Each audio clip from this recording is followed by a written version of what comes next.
Hare Krishna, welcome back to my channel. This is Miana. तो आज हम करने वाले हैं millennium science for junior class 5th के chapter 2 animal and their lifestyles. तो ये जो चैप्टर है काफ़ी हद तक हमने पूरा करा है इसके पार्ट 1 में आई गेस। तो यहाँ पे हम पढ़ने वाले हैं इसके मूवमेंट एंड डिफरेंट एनिमल्स, मतलब कि डिफरेंट एनिमल्स में डिफरेंट मूवमेंट। लास्ट हमने क्या पढ़ा था कि जो एनिमल्स हैं वो कैसे खाना खाते हैं, उनके टीथ कैसे होते हैं, ठीक है, और कितने खाने के हिसाब से वो कैसे डिवाइडेड होते हैं। और एक ही जो टॉपिक था इसमें बच्चे कंफ्यूज हो जाते हैं, बट इसका मतलब है कि देखो जब कोई भी बर्ड है तो ज़रूरी नहीं है कि बर्ड की कैटेगरी है तो मतलब सारी बर्ड एक जैसा खाना खाती हो, नहीं ऐसा नहीं है। क्योंकि जो स्टॉक है वो क्या फ़िश खाता है, आपने देखा होगा। क्रेन जिसे कह सकते हो आप, क्रेन फ़िश खाती है, बट अगर आप देखो स्पैरो, तो वो जो स्पैरो होती है वो फ़िश नहीं खाती है ना। तो ज़रूरी नहीं है। अब हम पढ़ेंगे कि मूवमेंट। अब देखो जैसे डिफरेंट एनिमल डिफरेंट खाना खाता है वैसे ही वो डिफरेंट मूवमेंट भी करता है, ठीक है। और मूवमेंट किस लिए करता है? Search of food, to escape from their enemies, मतलब कि अपने जैसे खाना वाना ढूंढने जाता है, या फिर एनिमीज से बचने के लिए जाता है, या फिर एक रहने के लिए अच्छी जगह ढूंढने जाता है, अपने बच्चों को बचाने के लिए, कहीं भी मतलब भागता है अपने प्रोटेक्शन के लिए। अपने लिए एनिमल जगह चेंजेस करते हैं।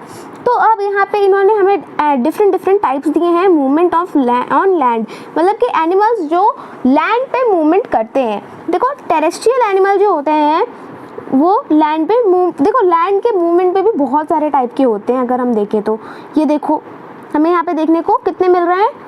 अगर हम देखें एक टेरेस्ट्रियल, फिर रेप्टाइल, फिर इंसेक्ट्स और फिर फ्रॉग। तो ये फ्रॉग इसने क्यों दिया है? क्योंकि फ्रॉग कुछ अलग ही है, वो हम आगे पढ़ेंगे। तो चलो पहले टेरेस्ट्रियल पे पढ़ते हैं, जो जिनके बेसिकली 4 पैर होते हैं, ठीक है। टेरेस्ट्रियल जो होते हैं उनके 4 पैर होते हैं जिस पे वो चलते हैं। 2 आगे के होते हैं और 2 पीछे के होते हैं। देखो जो आगे वाले होते हैं लिम्स, ठीक है, उन्हें हम क्या बोलते हैं? 4 लिम्स, ठीक है। और जो पीछे के होते हैं 2 पैर उन्हें बोलते हैं हिंद लिम्स, ठीक है। तो एनिमल्स जो होते हैं जैसे कि कंगारू और ह्यूमन, वो क्या करते हैं? अपने हिंद लिम्स पे चलते हैं, मतलब कि पीछे के पैरों पे चलते हैं, हाथ पैरों पे चलते हैं, ठीक है। लिम्स में बच्चे कंफ्यूज हो जाते हैं। लिम्स होते हैं जैसे कि हाथ और पैर, ठीक है, ये हम पहले भी पढ़ चुके हैं। अब हम पढ़ेंगे रेप्टाइल्स। रेप्टाइल्स वो होते हैं जो रेंग के चलते हैं या जो चिपक के चलते हैं दीवारों से, ज़मीनों से, जैसे कि लिजर्ड जो है, क्रोकोडाइल है। देखो कभी भी आप कंफ्यूज हो तो आप लोग ना बस ज़िंदगी में एक काम करना, अगर आपको डेफिनेशन भी याद नहीं आ रही है तो आप क्या करो कि जैसे टेरेस्ट्रियल एनिमल की बात कर ली, तो टेरेस्ट्रियल जिनके 4 पैर होते हैं, मैंने ये याद रख लिया। अब मुझे पूरी डेफिनेशन दिमाग में खुद बैठ जाएगी कि वो होते हैं जो ज़मीन पे चलते हैं, जिनके 4 पैर होते हैं, ठीक है। और बेसिकली ज़्यादातर जो होते हैं जैसे कि ह्यूमन, कंगारू एक टेरेस्ट्रियल एनिमल का पार्ट है। क्यों? क्योंकि वो अपने पीछे वाले लिम्स पे चलते हैं, मतलब जो 4 उनके फिर भी 4 हाथ पैर होते हैं, ठीक है, मतलब 2 हाथ होते हैं, 2 पैर होते हैं। तो आप लोग एक एग्जाम्पल याद रखा करो, जैसे रेप्टाइल के लिए आप लिजर्ड याद कर लो, ठीक है, क्रोकोडाइल, टर्टल्स। तो ये सब जो होते हैं यूजुअली क्रॉल करते हैं, मतलब रेंग के चलते हैं लैंड पे। तो इनसे क्या होता है, इनके एक तो छोटे छोटे पैर होते हैं पर 4 होते हैं। बेसिक देखा जाए 4 होते हैं या होते ही नहीं है। इनके बहुत छोटे पैर होते हैं या फिर और लंबी टेल होती है। लंबी टेल होना तो बहुत कॉमन है रेप्टाइल्स में, जैसे कि स्नेक्स है, उसके पैर तो नहीं होते पर उसकी बहुत लंबी सी पूंछ सी होती है, आपने देखा हो तो, है ना। तो देखो इनकी जो बॉडी होती है, इनके हाथ पैर नहीं होते तो ये बॉडी को रेंग के मूवमेंट करते हैं। अब हम बात करते हैं इंसेक्ट्स की। तो देखो ये जो होते हैं ये अपने पैरों से या फिर विंग्स से मूव करते हैं। इंसेक्ट जैसे कि जो एंट और कॉकरोचेस होते हैं, इनके 6 लेग्स होते हैं और ये जैसे कि ये अपने 6 लेग्स पे चलते हैं। और जो ग्रॉसहॉपर होते हैं उनके हिंड लिम्स जो होते हैं वो बहुत स्ट्रॉन्ग होते हैं। हिंड लिम्स मतलब पीछे के जो पैर होते हैं वो बहुत स्ट्रॉन्ग होते हैं और उसकी वजह से वो कूद पाते हैं, ठीक है। जो फ्रॉग होते हैं वो उनमें क्या होता है कि उनके बहुत ज़्यादा स्ट्रॉन्ग हिंड लिम्स होते हैं। देखो जो भी कूदने वाला जानवर होगा उसके बहुत हिंड लिम्स जो होंगे स्ट्रॉन्ग होंगे। एक ह्यूमन भी देख लो, आप बहुत कूदते हैं, बहुत कूदते हैं से मेरा मतलब है कि उनके, अगर आप जंप करने की कोशिश करो, अगर आप अभी करके देखो जंप, तो आप देखोगे कि आप उछल पा रहे हो अच्छा खासा, आप उछल रहे हो तो आपको लग नहीं रही है। क्यों? क्योंकि आपका जो हिंड लिम्स है वो बहुत स्ट्रॉन्ग है। तो ऐसे फ्रॉग और यहाँ पे ग्रॉसहॉपर है, इनके हिंड लिम्स बहुत स्ट्रॉन्ग होते हैं। और फ्रॉग को अलग से इसलिए लिया है क्योंकि ये लैंड पे भी रहता है और ये वाटर पे भी रहता है, इसलिए इसको अलग से लिया है, ठीक है। नेक्स्ट जो वाटर में रहते हैं, अब देखो मूवमेंट इन वाटर मतलब कि जो पहले तो आप ये देख लो कि मूवमेंट कैसे होता है वाटर में, मतलब उसके लिए क्या नेसेसरी होता है। एक तो फिन, फ्लिपर्स और टेल्स। तो देखो ये फिन, फ्लिपर्स, टेल्स क्या होता है, तो इधर देख लो आप लोग। टेल तो सबको पता होता है, ठीक है। अपर फिन, फिन ये होते हैं, ठीक है, जो उसके छोटे छोटे से हाथ निकले होते हैं उसको हम फिन बोलते हैं। और बस इसमें और क्या बोला, फ्लिपर्स भी इसको आप कह सकते हो। ओके, नेक्स्ट यहाँ पे बोला है कि जो फिशेस होती है उनकी स्ट्रीमलाइन बॉडी होती है। उससे क्या होता है, स्ट्रीमलाइन बॉडी से जो वो अपना बैलेंस बना के रख सकती हैं, ठीक है, डायरेक्शन चेंज कर सकती है। स्ट्रीमलाइन मतलब कि ऐसी सी शेप की होती है। अगर आप देखो तो बोट भी ऐसी ही शेप की होती है, अगर नीचे से आप देखो तो उसका क्या होता है, उससे बैलेंस बना रहता है और डायरेक्शन चेंज कर सकते हैं, ठीक है। अब देखो जो पेंगुइन होते हैं उनके फ्लिपर्स होते हैं, मतलब कि एक मोटा, थोड़ा सा मोटा, मतलब फिन से थोड़ा मोटा जो होता है वो फ्लिपर होता है। ऐसे मतलब मैं क्लिप लगा दूंगी ऊपर, ठीक है। तो उनके जो बहुत छोटे विंग्स होते हैं इसलिए वो उड़ नहीं पाते हैं, वो पानी में तैरते हैं।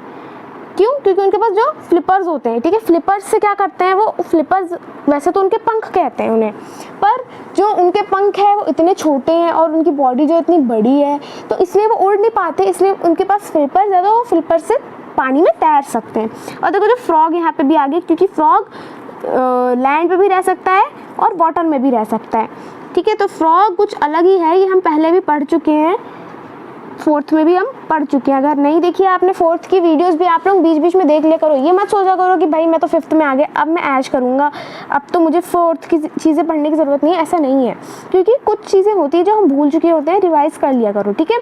अब देखो फ्रॉग्स और जो डग्स होते हैं इनकी ना वेब्ड फीट होते हैं। वेब्ड फीट मतलब कि ऐसे जालेदार से पैर होते हैं, जाला जैसा बना होता है, ठीक है। तो इनसे क्या होता है कि ये स्विम कर सकते हैं। आपने देखा होगा कोई जैसे स्विमर होता है, वो स्विम करने जाता है तो वो पैरों में वेब फीट वाला एक पहन के जाता है इक्विपमेंट, ठीक है। अब जो एयर में, जो हवा में उड़ते हैं, हवा में उड़ने वाले पंछी, तो देखो जो बर्ड होती है वो हवा में उड़ती है, हम सबको पता है, अपनी विंग्स की मदद से, पंख की मदद से उड़ती है वो, है ना। तो उसमें क्या होता है, वो उनका पंख जो होता है ना, मतलब उनकी या तो कह लो जो पंख का मांस होता है, ये देखो जो मतलब फ्लैश होता है वो फेदर से कवर्ड होता है, ठीक है। तो इससे क्या होता है कि और जो विंग्स होती है वो स्ट्रॉन्ग होती हैं, उनकी जो मसल्स होती है वो उसी से कवर्ड होती है। देखो जो बर्ड होती है वो अपने हिंड लिम्स को यूज़ करती है, मतलब कि क्या समझ रहे हो आप, देखो कि pitch, walk, run, hind limbs यहाँ पे क्या कह रहा है, ये जो पैर होते हैं, ठीक है। हिंड लिम्स से हमेशा पैर ही समझना, बच्चे कंफ्यूज हो जाते हैं, but hind limbs is equals to पैर, ओके। तो यहाँ पे ये बोल रही है कि जो बर्ड होती है उनकी जो बॉडी होती है बहुत हॉलो होती है, मतलब अंदर से खोखली सी होती है, हल्की सी होती है, ठीक है। तो इससे क्या होता है कि वो ईजिली उड़ पाते हैं। अब पेंगुइन इसलिए नहीं उड़ पाते क्योंकि उसकी बॉडी बहुत हैवी होती है, बट इनकी बॉडी जो है वो हॉलो रहती है, तो ये उड़ पाती है। और कुछ बर्ड्स ऐसी होती है जो मतलब उड़ नहीं सकती, पर कुछ होती हैं जो उड़ती हैं, कुछ हो सकती हैं जो नहीं उड़ती हैं, जैसे कि कीवी, ऑस्ट्रिच, ठीक है।